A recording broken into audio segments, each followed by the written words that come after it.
What's the nature of your emergency?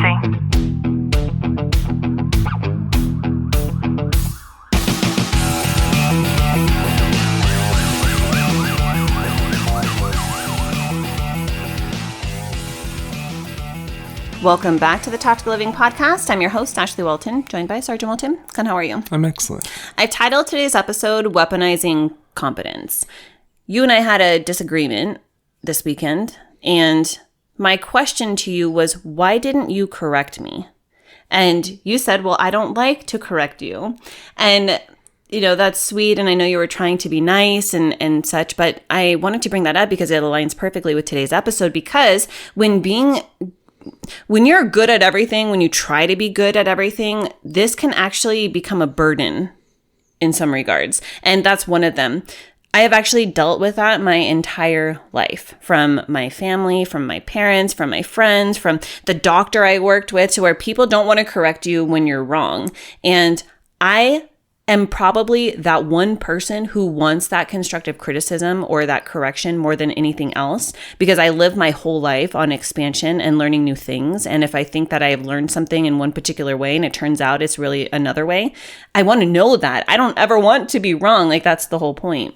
And so I think it's really important for us to understand that when you're the one who's always handled it, I feel like the reward is often more responsibility. And I definitely, it's the more you expand on things, the more that you take on for yourself, it inevitably does create that dynamic where people will expect more out of you. And I think that's always right? Absolutely not.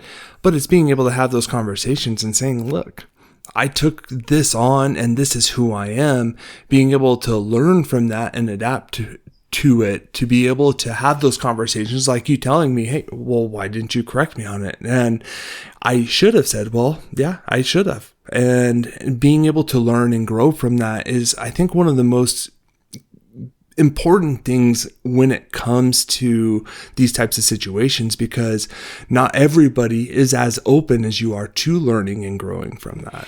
Competence is such an interesting concept. You've probably never sat there and thought about it before, but it really starts out as pride. So you're the reliable one. You're the problem solver. You're the one that gets it done all the time. But over time, that competence gets used against you, especially when no one else is expected to step up, when it just automatically starts to become you every time.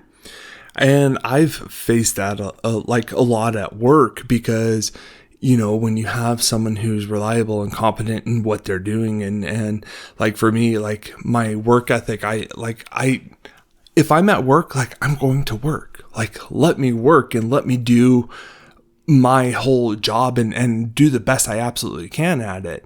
But in turn, when you have someone come in and take over that spot after you're gone, or they're going to continue to lean on you unless you create that divide for yourself, saying, look, I'm not responsible for that anymore. This person is. Yeah. And so there's some ways to identify when our competence has become weaponized. So number one is you're the default go-to for everything. So at work, you're the one who's asked to handle all the reports. You're the one who's asked to run point on incidents, train the new guy, all of the things every single time. And so when you become the fallback plan, it's going to lead to things like exhaustion. And for you in particular, it could be something that leads to a lack of boundaries.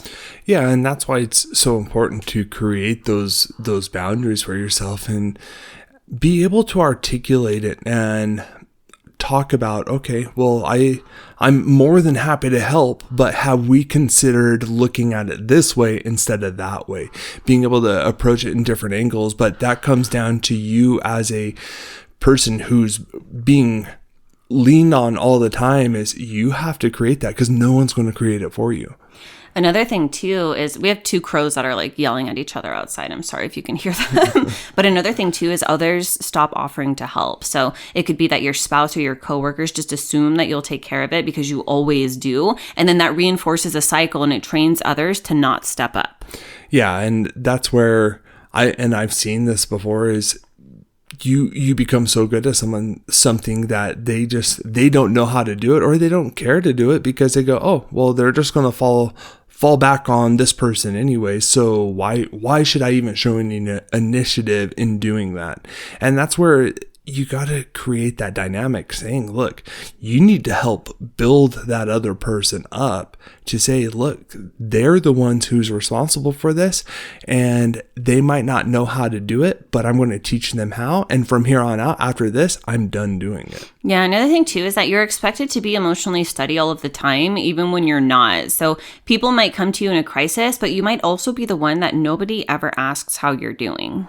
That does happen regularly too. And that's where, like, it's funny talking about this, like hearing these different kind of steps. And when it comes to like leaning on to somebody, it's important to check on your people, to talk to them and see how they're doing. When someone's running at a high level, you need to check on them. Just because they're moving forward and completing all these tasks and getting this stuff done doesn't mean that they're not getting burnt out and they're not okay. Yeah, and also something else that can happen is that delegating might feel risky.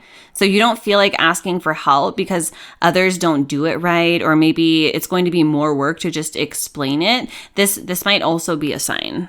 Yeah, and I'm definitely guilty of that. You have to create that. You have to let go of the reins sometimes, and there are going to be mistakes that are made, and you have to accept that for yourself, saying, okay, mistakes will be made, and could it possibly reflect on you? Yeah, it could. But if you set it up foundationally wise to where it shouldn't, then you've done everything and anything you possibly can, but you're not going to overexert yourself, because they can now become the experts with that. Yeah, and I think the last stage when it comes to weaponized competence is actually that this resentment starts to creep in, but it does it silently.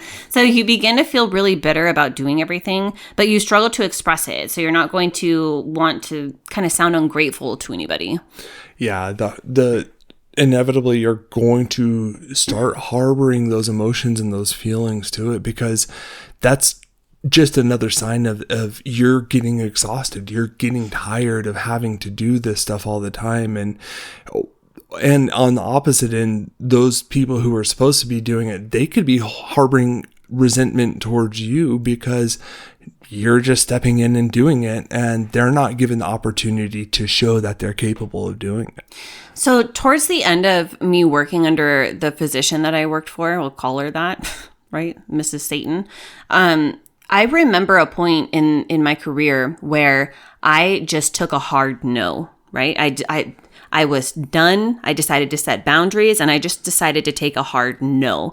And she came up with all kinds of lies about me thereafter, but it was simply me setting my boundaries. And so what that looked like was, number one, me not feeling shameful. Number two, me telling myself I didn't do anything wrong. What I did was actually just acknowledge that I was being taken advantage of and that all of these things were happening by my own creation, really, because I allowed it to. I didn't say no at the onset. And so what that meant, what it actually looked like for me, was when she would ask me to do things that were out of the scope of my job analysis, even things that were like illegal in terms of she's the doctor, she should be the one legally doing this. Or things like I would stop answering her calls or her text messages until the next business day when I was physically sitting in my desk at work. And like all of those things, I didn't explain myself to her either. I just decided, like, okay, let me be the employee that I'm paid to be here, and let me not do any of those extra things. And when that happened, she hated me, right? Like she still probably hates me, and I did nothing wrong. I was just literally setting boundaries. Yeah, and it's important to have those boundaries set for yourself, because especially it's easier to in the onset to set those boundaries to create that division. But if you've waited too long and you're always that person, it's being able to have that conversation to say, hey, this isn't going to happen anymore. Yeah, and if you find it uncomfortable, like even the thought of just saying no is uncomfortable, another way to phrase that is not this time. Yeah, being able to have that not this time, but there's still that opportunity. It's not that hard no, but there may be a time where you have to say that hard no. Well, when we do that too, and we say like, I can't take that on right now, then it lets others rise to the occasion. Yeah, being able to allow those other people to step up, because one, that's taking that responsibility away from you and it's letting them shine, because then that's going to alleviate that resentment that they may harbor towards you. Another thing too is that you don't owe anybody an explanation, but if it's more comfortable for you to explain yourself by saying like, I'm doing XYZ, I can't juggle another thing, it's okay for you to elaborate. But the most important thing is to make sure that you're not filling up something that's already completely full. That's going to lead to all the things that we talked about. I hope you've gotten some value out of today's episode. If you have, do us a favor, drop a review, subscribe down below. And as always, know that I'm sending you a long, tight hug from my home to yours.